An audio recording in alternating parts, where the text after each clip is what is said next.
Find me a floor where only champions walk. Find me a game where nobody has next. Find me a day that has no tomorrow. There, let me play. Let me play for that one final moment. And I will give you memories to last forever. Back to Michael, circles, runs inside, reverses, scores! Yes, sir! Cowens on the floor. What a play by Dave Cowens. 7 seconds. Here it comes. Down the middle of Bird. Bird with 4. Bird out to Dennis. With 1 second, he fires and gets it. Game is over. An outstanding shot by Dennis Johnson. Michael, 6 seconds. 5. Michael in traffic to Kerr. 15-footer. Carrying the jumper.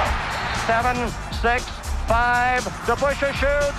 Hit with 3 seconds to go. 2 seconds. 1 second. West throws it up. He makes it. West threw it up and makes it. Over half court. It's all over. It's all over. And if you listen real carefully, you'll hear the fat ladies singing. Little Mo, Big Mo, the Doctor, Andrew Toney, and Ivoroni. No baloney. Sixers all the way. We had non-believers all along the way. I have one thing to say to those non-believers. Don't ever underestimate the heart of a champion. What a basketball game we've had. Oscar Robertson throws to Kareem. 7 seconds. Finkel, Kareem with a big pressure shot. Magic down the middle, just what I thought. A hook shot at 12. Good! The Lakers take the lead. Looking. Skipped across. Tip in the steal. Scotty saves it to Tony. He runs it again. The Bulls win. It feels like heaven. Like the Ohio player said, heaven must be like this. Heaven must be like this. It's all over. And there they go. They won it again. Michael, 11 seconds. Across the timeline he comes, goes to Pippen. Pippen breaks inside. Well, Pippen got the shot. They go to Grant. To Paxson. Paxson going for the win. Here's Paxson for 3. Paxson. Yeah! Hit the three!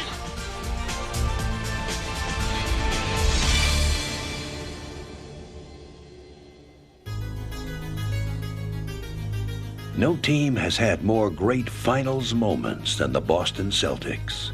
But Red Auerbach's team had never even been to an NBA Finals before 1957.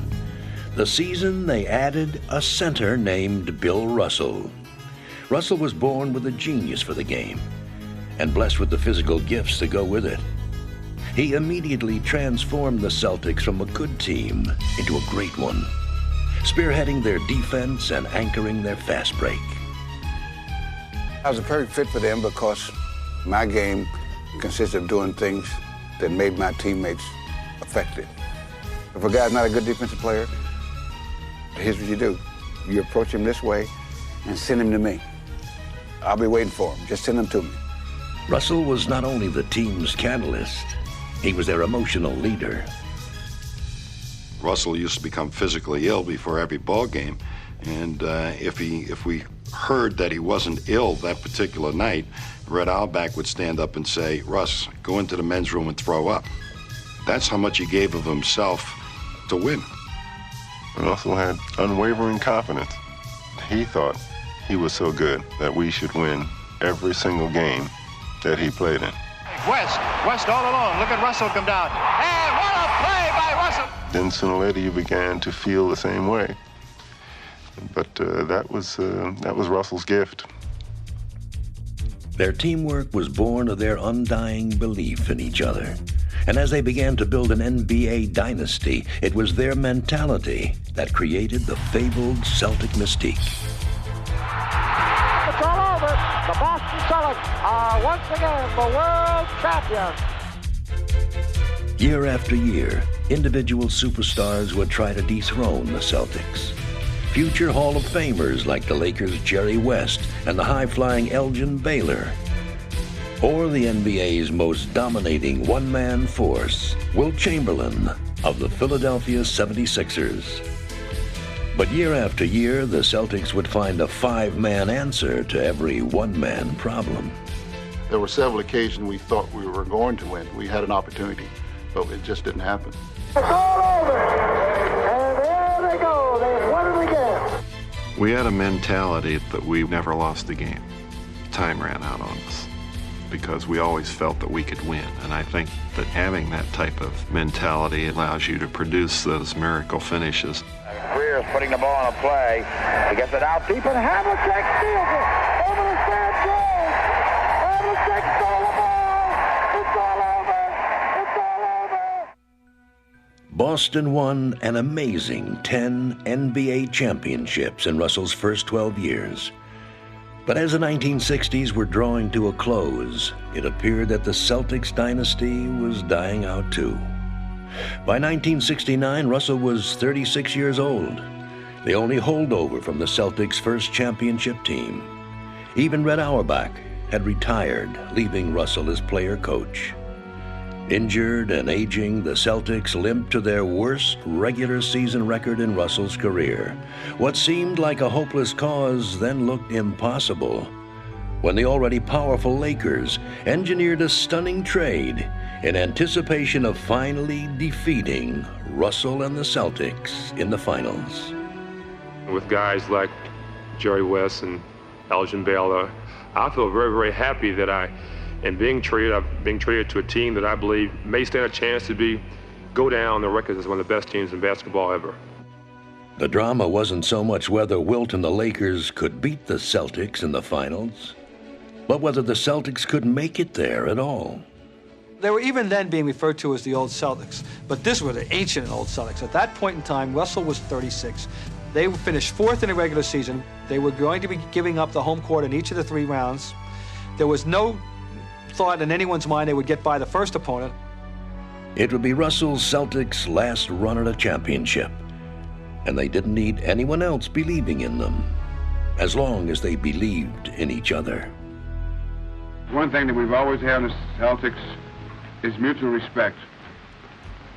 And we think that's the most necessary ingredient for a winning combination. In their first playoff game against the Sixers, Russell blocked 12 shots, sparking the Celtics to a first-round upset. It's that feeling of supporting and encouraging. You give all you have to your teammate to help him be who he can be.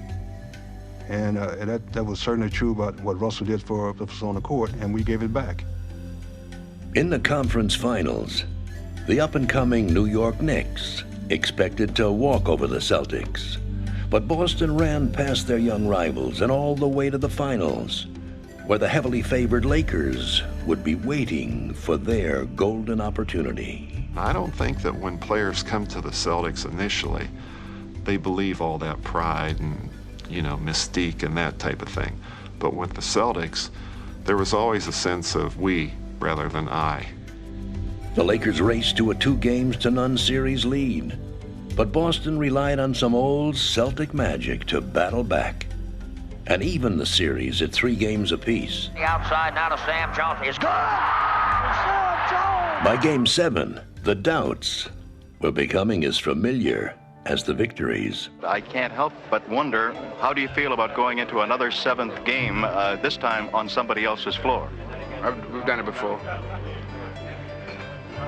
Before his final game, it was the overconfidence of the opposition that helped Russell inspire his teammates one last time. We get back out for the last game. Jack Kent Cooke was the owner of the Lakers. He put out a sheet in all the seats. When the Lakers win the championship, the USC band would play Happy Days Are Here Again. The balloons in the rafters would fall down, and Chick Hearns would interview Elgin Baylor, Jerry West, and Wilt Chamberlain in that particular order. Well, I took this back to Russell. When the players came in, I read it to all of them. I says, there are a lot of things that's going on, but one thing that cannot go on, the Lakers cannot beat us. It's not something that can happen. They can't beat us. But it's going to be fun to watch them get those balloons out one at a time.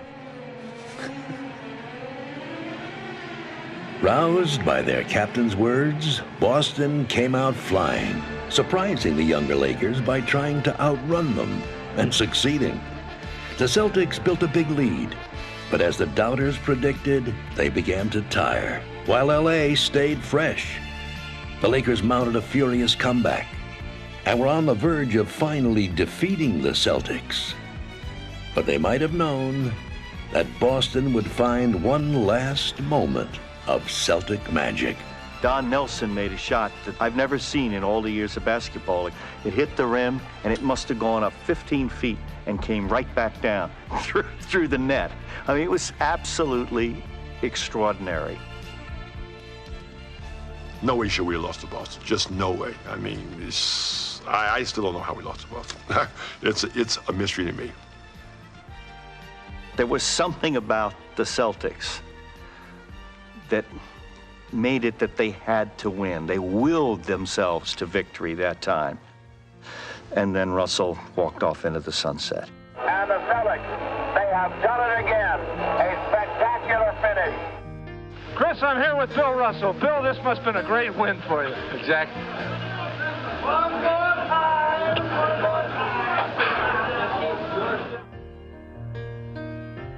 The time I spent in the locker room and on the floor with my teammates was a marvelous, marvelous, wonderful time for me.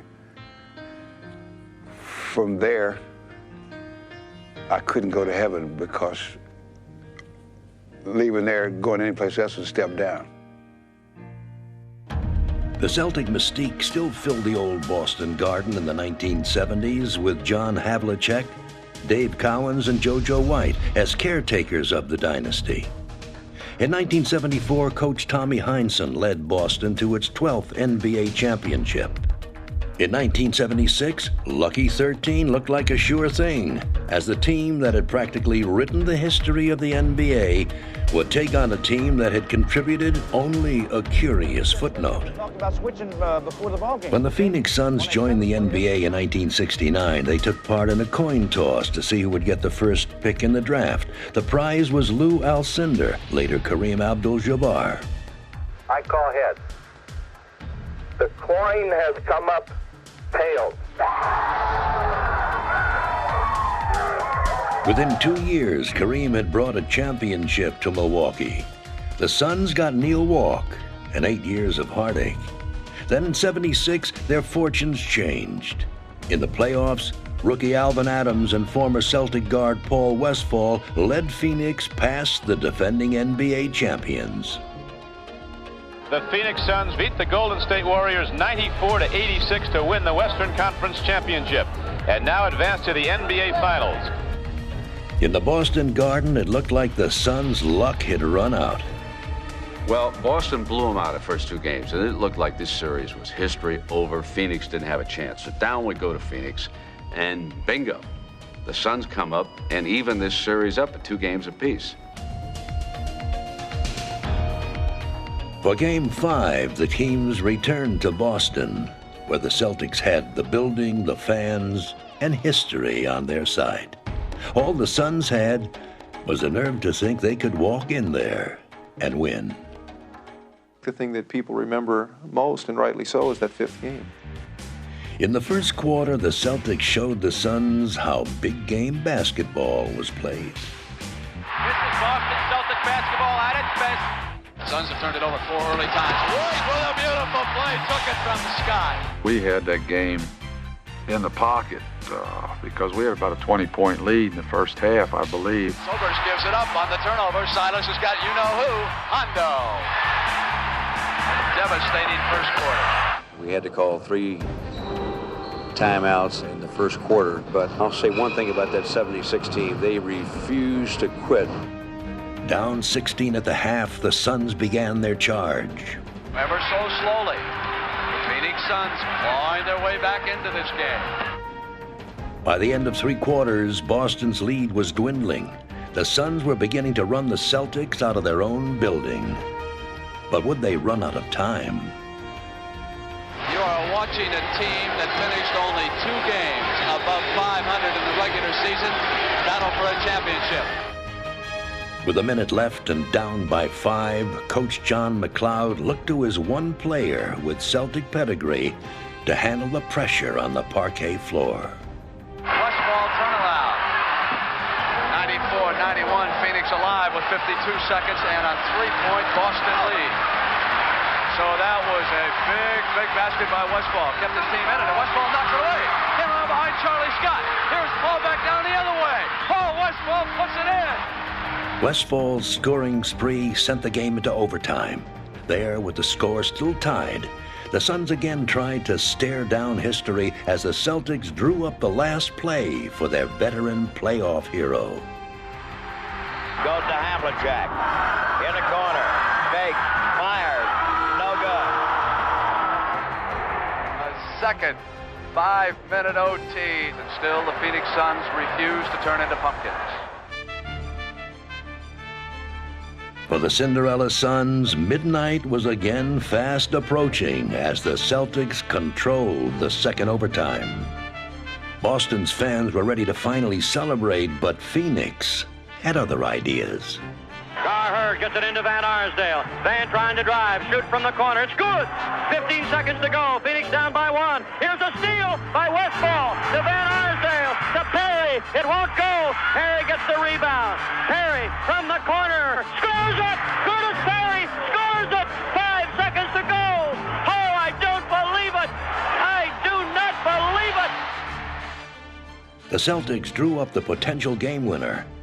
And although he had missed at the end of the first overtime, John Havlicek would again get the call for Boston.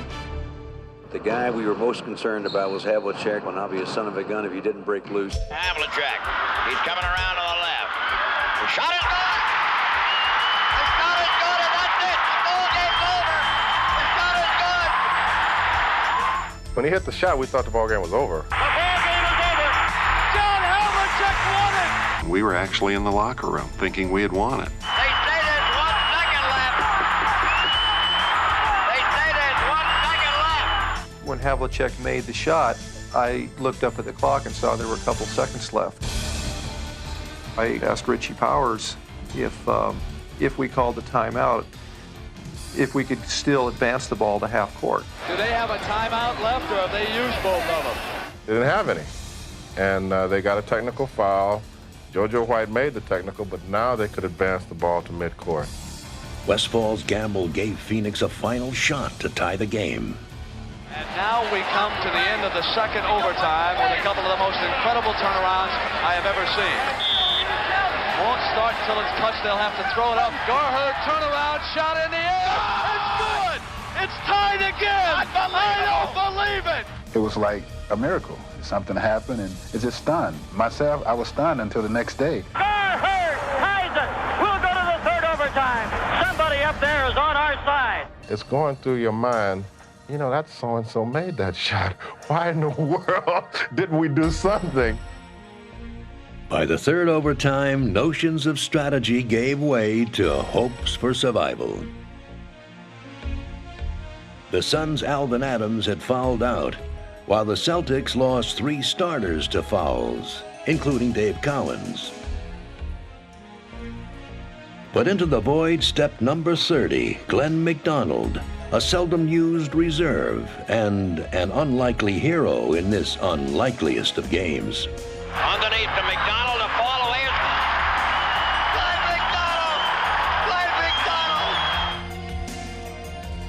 Again, it was Westfall who wouldn't let Phoenix die. 21 seconds, it's a 4-point lead, and McDonald lost it. 17 seconds, Sobers has got Westfall open. It's 2 points again, and 12 seconds. Westfall had time for just one more miracle. We got a double team, and they threw it over to, I think, Don Nelson, and so I knew that his next pass would have to be up the sideline. Nelson gives it to Art. Westfall's got a hand on it. He put a little bit more on the pass than I hoped he did. If he would have arched it a little more, I think I could have tipped it back to our guy. That final miracle never happened, and Boston won the most outrageous game in NBA Finals history. The Phoenix Suns still haven't won a championship, but on that day, They proved that basketball glory doesn't only go to the winners. The triple overtime, probably the greatest sporting event that I've ever been around.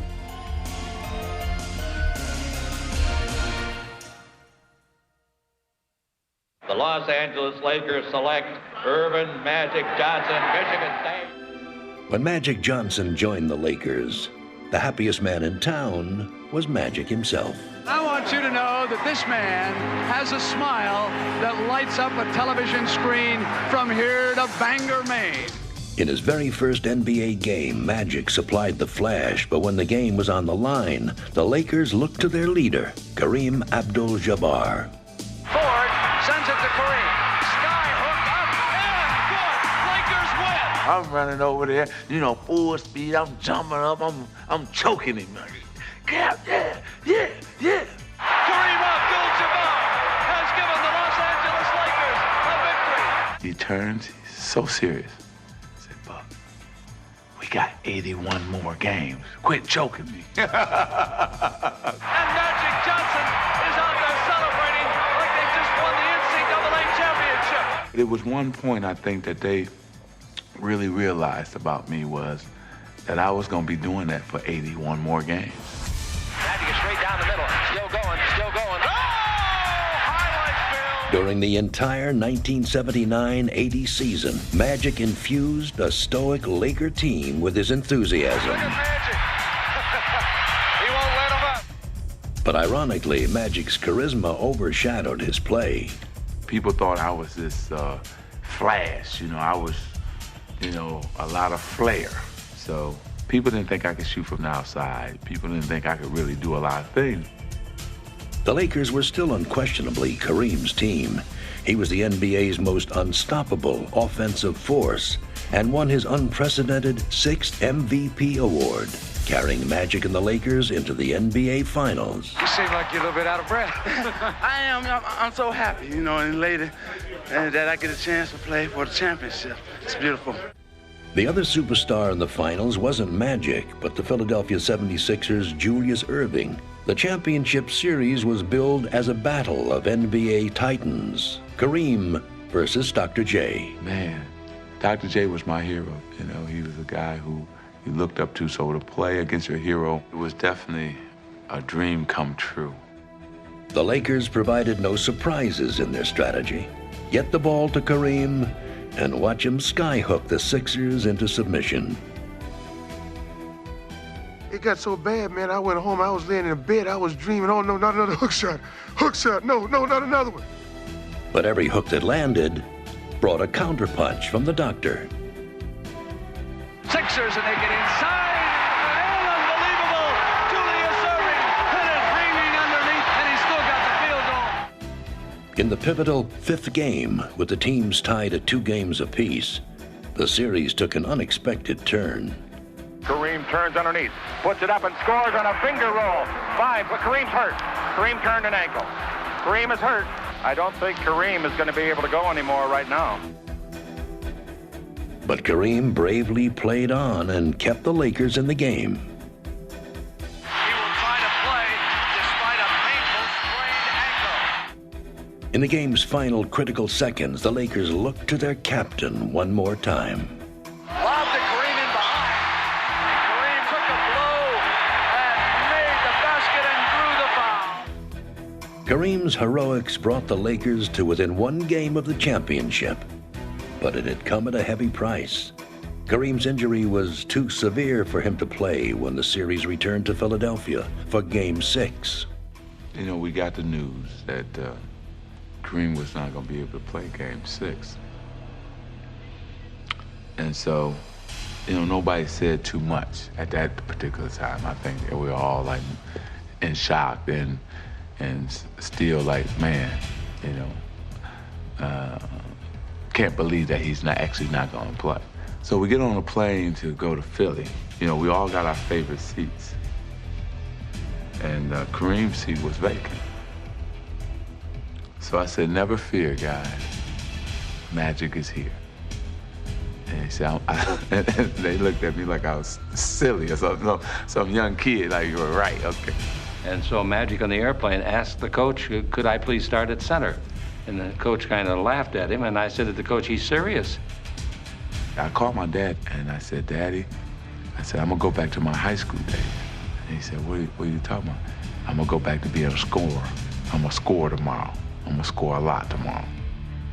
You are looking live at the sold-out crowd at the Spectrum in Philadelphia. It is Game 6, the 76ers and the Lakers. The one thing you were concerned about was, Abdul-Jabbar's dominance against that team. He had been the factor in that series, period. And going back to Philadelphia, I think most people envisioned that the Sixers were going to be able to run roughshod over this team without Abdul-Jabbar. A young man by the name of Magic Johnson is going to start at center. When Magic jumped in the center with Caldwell Jones, I actually almost started laughing because I kept wondering what is going through Philly's mind. From the opening tip, Magic displayed a kind of individual versatility the Sixers couldn't possibly have prepared for. Magic, one has to work. So beautiful pass by the rookie. Magic down the middle. Magic pumps for the layup and drew the foul. Magic's hot and he knows it. Oh, what a pass to Cooper, who scored! Again, Dr. J valiantly kept the Sixers in the game. But they had little hope if they couldn't stop Magic. They never could. Magic Johnson is everywhere. We played everybody conceivable against him defensively. And here's a guy that, what was he, 20 years old? Here comes the 20-year-old rookie down the middle. Dawkins went to him and scored and sent him to the line. After this performance, Magic would never again be thought of as just a good player with a great smile. Irvin came up with one of those games that started to separate him in the eyes of people from the rest of the basketball players. And it was really the coming out party for Irvin Johnson. The rookie had become a master, and he had the championship to prove it. There it is, it's over, and the most valuable player is Magic Johnson. 42 points, 15 rebounds, and 7 assists. He starts at center, plays forward and guard, and leads the Los Angeles Lakers to a world championship without Kareem Abdul-Jabbar. I just wish he stayed in school one more year. We would have gotten another ring. Man, 42 points as a rookie in the biggest game, that's all right. That was still today my greatest game probably in the NBA. While Magic was the rookie with the ring, the NBA's Rookie of the Year in 1980 was Larry Bird, who brought more than the winning tradition back to the Boston Celtics. He brought back the wonder of basketball. Henderson broke it up. There's Bird again. Larry Bird with a steal. Henderson back to Bird. Beautiful. McHale to Bird. Spins. Oh, what a shot. What a great shot. A cut to Bird. Swings through. Little reverse. Layup is good. How did he make it? It was slow, but he'd lead a fast break. Couldn't jump. He'll come up with big-time rebounds. Larry Bird. Follows his own shot. Bird was a basketball magician. And with the ball in his hands, he could make the impossible happen. Oh, he's amazing. He's making passes or doing things with the ball. You say, well, how did he do that? Quickly ahead to Bird. Behind the back move. Dumps it to Parrish. What a pass by Larry Bird. And the rebound to Bird. Look at that pass. Oh, what a show. Great play. Oh, show. Forget about it. This was the smartest guy in the world of basketball. Bird with the pass through the legs of Sigma.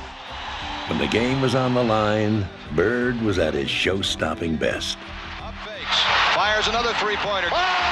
Ties it up. If the game is close and they got the ball, or you don't have no cushion in terms of a lead, Larry Bird can win the game.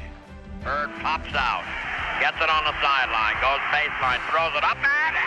Larry Bird did it again. He did it again. I remember in particular one where I had to make a pass in from Phoenix. Max looking, loops it to Bird, a runner. It's good! It's good! And the Celtics win it! As soon as Larry let it go, he virtually turns to the bench and he's looking over like, you should have had more than one guy on me. Is he worth the price of admission or what? He is too much. Absolutely too much. As much as his basketball skills, the intangible qualities of his leadership made Bird the ultimate teammate. essence of Larry Bird, in probably one word, is toughness, mental and physical. They could sense his leadership, his demeanor, his hustle. He'd dive on the floor. He'd do whatever it takes. Bird going to the floor for it. This game is Larry Bird. On the court, Bird let his passion for victory speak for itself. And I like the fact that he led by example instead of all the yelling and screaming that some leaders have a tendency to do. In 1984, 3 years after winning his first championship in Boston, Bird led the Celtics back into the NBA Finals. This time, an old nemesis was waiting for him. They won the East, we won the West. So it's like everybody just get ready, sit back, and let's enjoy it. Yeah, it was the first time me and Magic met in the finals. It was an opportunity for me at that time to get some revenge. In the 1979 NCAA championship game, Bird's dreams of an undefeated season at Indiana State were denied by Magic Johnson and Michigan State. Together, they would take the NBA by storm, and 5 years later, they finally had their championship rematch. And Larry Bird, for his credibility and for his highlight and for him to be who he was, he had to beat Magic Johnson during that particular series. At the outset, Bird's road to revenge hit a speed bump called Showtime. Missing, rebounding is Magic. Cooper and the fast break going to town. The Lakers' fast-breaking Showtime offense was in high gear, and Los Angeles took the home court advantage for the series. They are running the Celtics off the Boston Garden Court. Back at the Forum, the Lakers humiliated Boston, taking a 2-game-to-1 advantage. It looked like Magic would again be celebrating at Larry's expense. This has to be one of the most decisive routs in championship game history. With his basketball dreams turning into a nightmare, the normally private Bird made his feelings shockingly public. Well, we just played like a bunch of women tonight. We got some great players on this team, but we don't have the players with the heart sometimes that we need. And today, when you see Magic slapping high fives and guys going behind their back and shooting layups on us all day long, it seems that somebody would try to put a stop to it. And until we get our hearts where they belong, we're in trouble. Larry was frustrated. He was disappointed, as we all were, that we got blown out by 33 points on national TV. And it was like the most incredible thing because we saw that article and it was like we couldn't wait to get back. Magic and the Lakers looked invincible, but Bird's own greatest magic act had always been mind control, the ability to get inside his teammates' heads to make them believe in themselves. This time, he just made them angry. Here's Kareem, outlet to Worthy, Rambit. Benches have emptied, and you knew this was going to happen. You can see it coming. They wasn't ready for the physical play, and it shocked them. And it just escalated from there, and they weren't ready for that. Bird had sounded the call to battle, and he wasn't afraid to lead the charge. Slings the elbow, and now is yelling at Larry Bird. Jaw to jaw. It drew the team together, and I think that they all responded and said, yeah, hey, let's make sure that we aren't playing like sissies. Maybe we were, but let's make sure we're not going to continue to play like that. With Bird's challenge ringing in their ears, the Celtics played with ferocious intensity. Harris fighting again, and the basket counts and a foul. In the first 3 games, the Lakers had scored at will.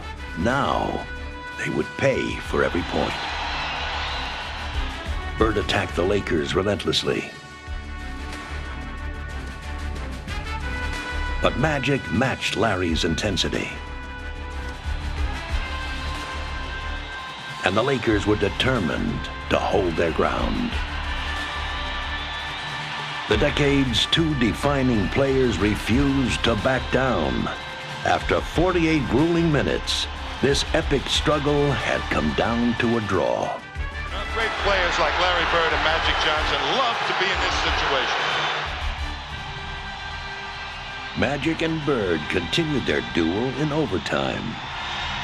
And when the final seconds came, Larry would know just where the ball should be. What can you say? I was the leader of the Boston Celtics, and I knew that. My teammates knew that. So they was looking for direction, and that's what I tried to give them. The game was tied, and as fate would have it, Bird would get the ball, guarded by Magic, as the clock ticked away. Bird rotates in. Bird pops out, avoids the steal, gets it over to DJ. Bird goes right into the pivot. Now DJ holds the ball. Back in the Bird. The fall away is gone. Oh my goodness! Oh my goodness! What a play! Boston Celtics have evened this NBA World Championship Series at 2 games apiece. And those who are writing the obituary for the team that have won a record 14 NBA titles can just pause. We're coming back. That's right. We're coming back. We'll be back. Game 4 turned the series in Boston's favor. Bird had restored their pride. Then he would seal their victory. Here's Magic off the mark. Lakers had several chances, and here's Larry Bird chucking down the court. The moment had called for greatness, and Larry Bird had answered the call. No one believed that we could beat the Lakers that year. Absolutely no one believed it. But the fact of the matter is, we believed in ourselves, and that was a lot because of the leadership Larry had. The Boston Celtics are the NBA World Champions in a grueling 7-game series with the Los Angeles Lakers.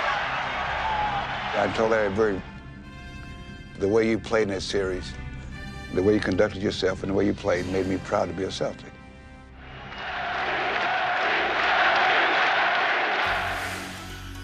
He was often the smallest man on the court, but during the 1980s, Isiah Thomas dreamed of walking tall among the reigning giants of the game, Magic Johnson and Larry Bird.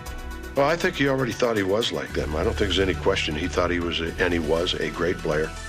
He'd see Magic, he'd see Bird collecting trophies, and he wanted to do that. There was this burning desire to want to achieve that. The bigger the situation, the greater he became. Isiah turns, guns, it goes! He wanted to be the guy with the ball to win or lose in almost every single game.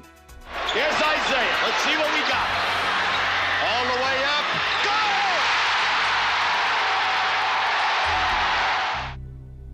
But as the seasons passed without a title, a sinking feeling grew around the Pistons. Then in the 1987 Eastern Conference Finals in Boston, holding the ball and a 1-point lead, Isiah hit bottom. Now there's a steal by Bird. Underneath the DJ, lays it in. Right at 1 second left. What a play by Bird. Oh my! What a mistake by Detroit. The locker room was very quiet. And we were a tight team, but it seemed like Isiah was sitting by himself. And he knew he messed up. And he knew he was going to have to live with it for the rest of his life. He probably still having nightmares about it. Isiah, if you could, just one more time, the final 5 seconds. You see Bird coming in all right. When you're the leader, everybody's giving you their trust and their confidence, and they believe in you, and you let them down, and your confidence and your trust is shaken. Theirs is shattered. For the next year, he set about restoring his team's hope, rebuilding their confidence in a conference finals rematch. With 7 seconds left. Isiah had finally beaten Bird and made the NBA Finals. There, he would meet his last remaining nemesis, Magic Johnson. Behind Isiah, Detroit would take a 3-2 series lead. Isiah's self-confidence and the team's belief in him were overflowing. Over to Isiah, 3-point country. He tries for 3. He got it. For Game 6, the finals returned to Los Angeles. The Pistons were 1 win away, but the Lakers were still the champions. And they had one more lesson in championship basketball for Detroit. Now Magic at the three-point line underneath to Scott. Scott scores. Come on, team out, not quite ready. Team out, not quite ready. All right, let's get our mindset back now. Get our mindset back. Come on, man. All business here. Somebody did it. Come on. As the third quarter began, the Pistons looked to Isaiah, and Isaiah was looking for final redemption. Rebound is up, taken by Isaiah, and he scores. Great play by the little guard. Thomas the rebound. He's got Dantley and Dumars. Goes to Dumars, who lays it in, and quickly the Pistons have come the Laker lead to 4. Isaiah Thomas is hurt down on the court underneath the basket. I couldn't tell what happened.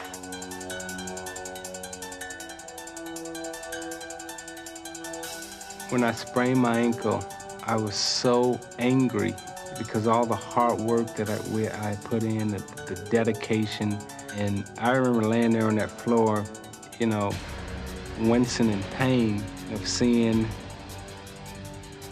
my dream kind of like slip through my hands. With Isaiah on the bench, Magic and the Lakers again took control of the game. It's all hot, baby. If Isaiah would be defeated, it wouldn't be by the pain. He checked himself back into the game. If you're not strong enough mentally to overcome, and you can't persevere, then you'll fall and you'll be like everybody else in the league. 8-point lead for the Lakers. Thomas with a looper scores. Yeah, but he's limping noticeably right now. Single-handedly, Isaiah tried to take his team to the title. He's got the feeling that he's going to have to carry this ball club, and he's doing a great job of it out here. Isaiah scored 25 points in the third quarter, an NBA Finals record. Tries again. Makes again. He owns the night, Isaiah. Give it to Isaiah. Why not? Isaiah against Scoop. He shoots over him from 20. It's good! I don't believe what I'm seeing. We're a very tough-minded group of individuals, and everything that we didn't have in talent, we made up for in determination and just sheer will. Isaiah brought the Pistons all the way back and into the lead.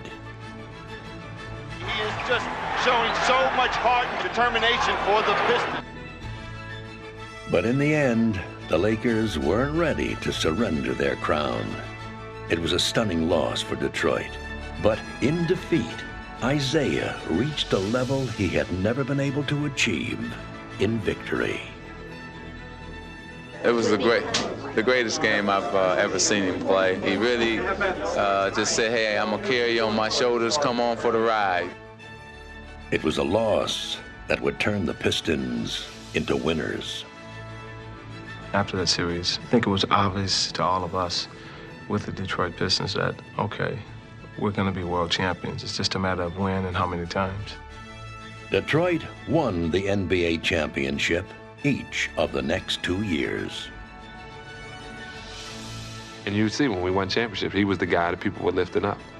Because, you know, finally he got from being the guy with the weight on his back to being lifted by the guys he was holding.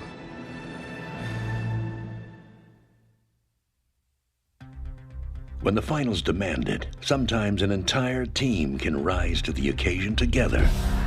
In 1970, that team was the New York Knicks. All season long, their success had been built on the team concept, relying not on anyone, but on everyone. No one of us was as good individually as all of us could be as a team, and we were all kind of points on a five-pointed star. And we all had to depend on each other. Outside Bradley, one-hander from 20, yes! There was no envy on that team, no jealousy. The chant of hit the open man became our theme, you know, because the ball was moving around 5, 6, 7 times to find an open guy. So every player sacrificed something to make us a cohesive unit. They were like one body with 5 hearts, but their soul lived within Willis Reed, the NBA's MVP in 1970. He was the galvanizer for our team. He could score, he could defend. He was the captain. And in quotations, Willis was the captain. He was the guy who kept us together. With Willis standing tall against the NBA's best big men and the Knicks' trademark teamwork clicking on offense, the Knicks reached the NBA Finals. Beautiful pass. There, New York's team philosophy faced the ultimate test in LA's cavalcade of stars, Elgin Baylor, Jerry West, and the NBA's ultimate dominator, Wilt Chamberlain. This is what we had dreamed about, playing against the great NBA players to become the NBA champion. And the one thing that we had was supreme confidence. With their big men battling to a standoff, the Knicks and Lakers split the first 4 games. Then in Game 5, disaster struck New York. Top of the key to Reedy's triple team falls down. We got a whistle on the play, and Willis is hurt. When he went down, it was a big blow. A lot of people thought that was it. Without Willis, the Knicks fell behind by 20 points, but rallied together to come back to win Game 5.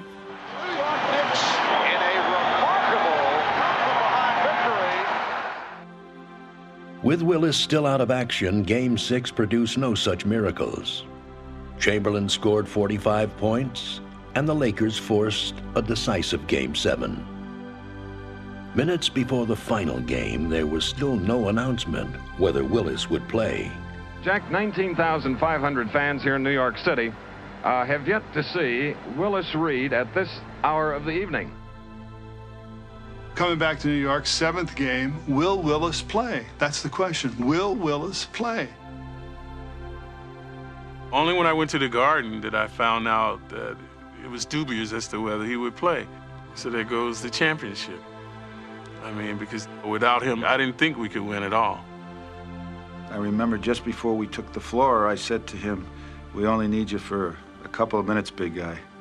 And he said, "If I can get out there, I will." The big question is, will Willis Reed play tonight? There is tremendous doubt right now. I looked at it as opportunity. This is what I worked so hard for. Not only me, but everybody else in that locker room. And for me not to go out there, then I would be letting them down.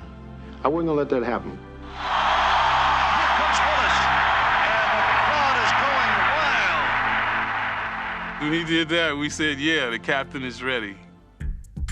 If his dramatic entrance wasn't enough, Willis followed it up by hitting the Knicks' first 2 baskets of the game. Barnett to Reed on the forecourt, right side from 20, jumps, yes! Willis has hit on his first 2. At that point, the whole team had been lifted several levels of belief in themselves. But seriously hobbled, Willis would not score another point the rest of the way.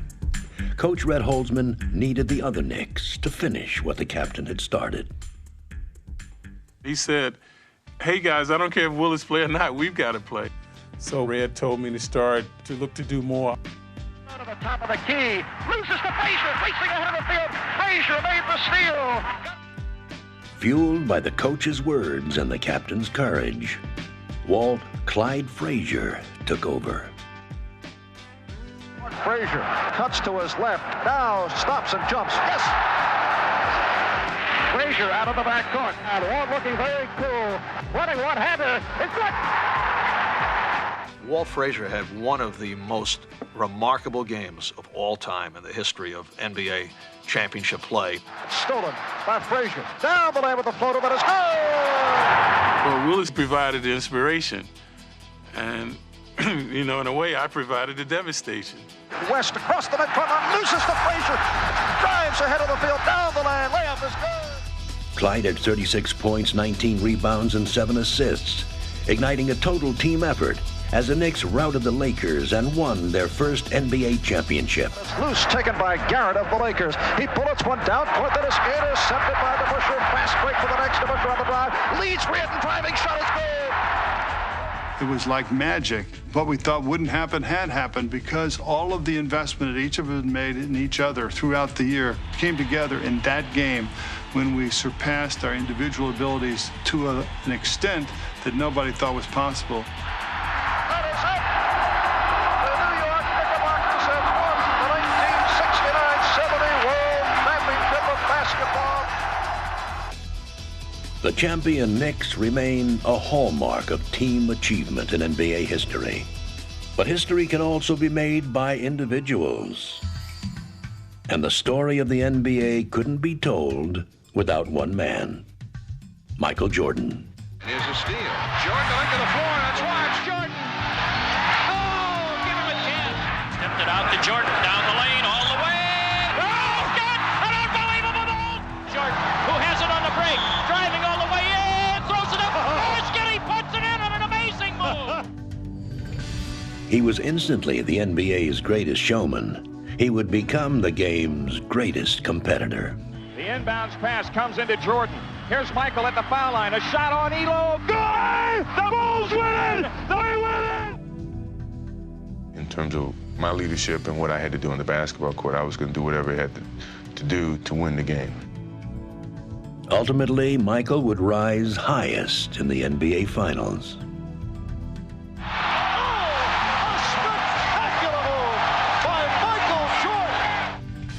Year after year, Michael turned the finals into his personal showcase. Jordan fired it in his ring. Three-pointers from Jordan. What in the world is going on? 12 seconds to go. Michael will take it. He's fouled. He scored! Michael with 54. He does whatever he has to do to beat you. They can't stop him. Not tonight, anyway. I tell you, he's just simply amazing. And for the fourth time in 6 years, Jordan rules.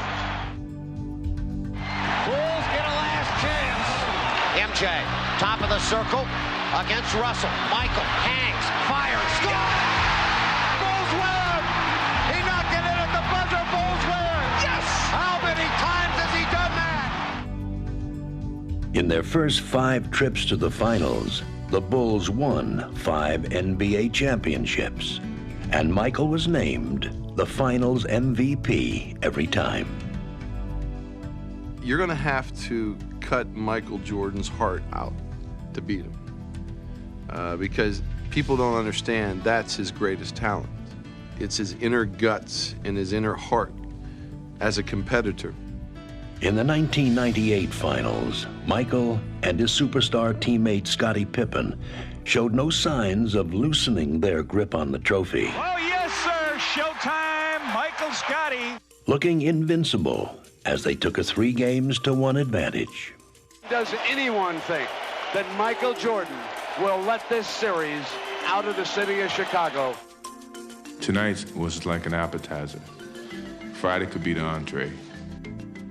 The celebration in Chicago had already begun. Get your Bulls Jazz program right here for Game 5, the clincher. We lay it on the basketball court. When we come out off the court, we're all celebrating, and Joe's gonna be happy. Let's go, baby. What time is it? But for Karl Malone and the Jazz, the battle had just begun. Malone gets the shot away. It's in. Karl Malone keeps pouring them in. Malone's 38 points were changing Chicago's party plans to travel plans. Malone personally pushing this series back toward Utah. Even Michael couldn't bail out his teammates this time. Into Jordan, a prayer. We go to Utah. I think the Bulls' championship run is in serious jeopardy. And what a quiet crowd all of a sudden. All those plans for the parade, for the victory celebration, for the awarding of the trophy. Out the window, baby! We're going to Salt Lake City. As the series shifted to Utah, so had the momentum. Oh, yeah! Not in our house! Sit down! If the Bulls were going to win their 6th title, they would have to do it the hard way. Bob, I think Scottie Pippen pulled his back out on that dunk shot. On the game's first play, Scottie Pippen's back gave out. Scottie Pippen leaves the bench and heads for the locker room. The Bulls were wounded, and the Jazz were ready to pounce. Back to Karl Malone, free throw line, fake left, go right, to the free throw line, jumping up around the rim, good! The Bulls win! They have all the momentum, and the Bulls are back on their heels. Chicago's burden now sat squarely on the shoulders of Michael Jordan. Michael Jordan is going to have to carry the load. Down on the angle left to go to Jordan. Michael, one bounce, fire away. Score another one, a man possessed. Jordan's the guy they want, even more so than usual, and that's why. Michael's in the zone. Michael feels right now he can make every shot he takes. Out front, Jordan for three. Good again, the incredible Michael Jordan. Michael led the Bulls back, but Utah turned to its own leader, and Malone took up the fight. Malone in traffic, got his own and put it back in. Karl Malone, not to be denied. Comes back right side, strong move. Leaping lane, put it up, good! Got it, he's fouled. The bell band delivers. The drama was entering its final act, and the spotlight was on two of the NBA's great leading men. A Jordan-Malone duel shaping up in Game 6. Malone's turnaround shot on Rodman, good! And there's his answer. Malone was standing up to the challenge, and it was Michael who was beginning to appear weary. You have to believe fatigue is an important factor now. Michael Jordan, a fadeaway three from the right, off the rim, no. Burrell, he falls down with the ball. It's loose and controlled by the Jazz. Even Superman apparently gets tired. With the score tied in the final minute, the Jazz dealt Chicago a heavy blow. Malone, cross-court pass, Stockton with a three on the way. Good! John Stockton with a cold-blooded three, and Utah takes the lead. Timeout with 41.9 remaining. Jazz 86, Bulls 83. Now they find themselves in desperate straits. And actually it was Michael that wanted the timeout. He's just out of breath, I think. With nothing to draw on but his will, Michael summoned the strength for one final push. The Bulls in a must-score trip. Out front to the man, Michael Jordan. Jordan up top, fake left, go right. He's there, lay it up, score it easily. Wow. Michael brings them to within one. Now it puts the pressure on the Jazz to score once again. Malone to the post. Malone stripped by Michael. To the floor, stolen by MJ. Jordan's got it. The Bulls can win it right here. The Bulls can win it. Unbelievable. 17 seconds from Game 7 or from championship number 6. Jordan a drive, hangs, fires, scores! He scores! The Bulls lead 87-86. 5.2 seconds left. Michael Jordan running on fumes with 45 points. It was his final defining moment, the kind of moment that, in the Michael Jordan era, only he could deliver. Stockton, screen and roll, lifts the shot, it is no good. Rebound back, tapped, it's over. Bulls win the title. The Bulls are the world champs again. Oh my word, who would have thunk it? The Chicago Bulls have won their 6th NBA championship. What a tremendous Game 6. Oh my God, that was beautiful. What a finish.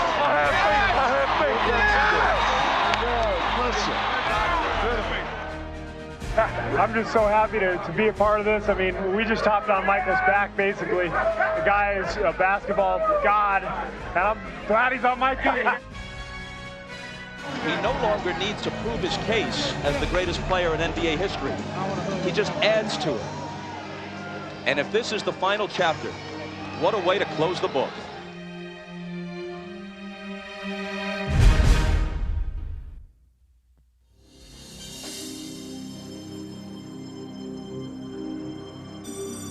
We're going to take our friends and fans on a trip into Dreamland. Magic and Michaels. Here he comes. Doctor looks for daylight. Vinnie Johnson with 1 second to go. His shot is good. They are lifting Bob Cousy and carrying him on. The Washington Bullets have done it. The Los Angeles Lakers are the greatest winning team in the history of basketball. 9:30 to go. Walton on the low. Oh, he got it in! Bill Walton got it in! Forczyk and Gross on a sequence for the Blazers. Walton again!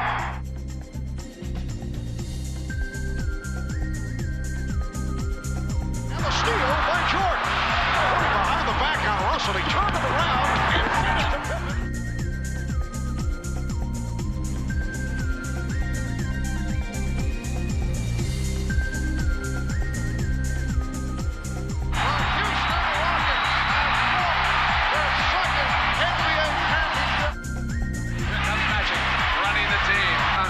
Inside to Cooper.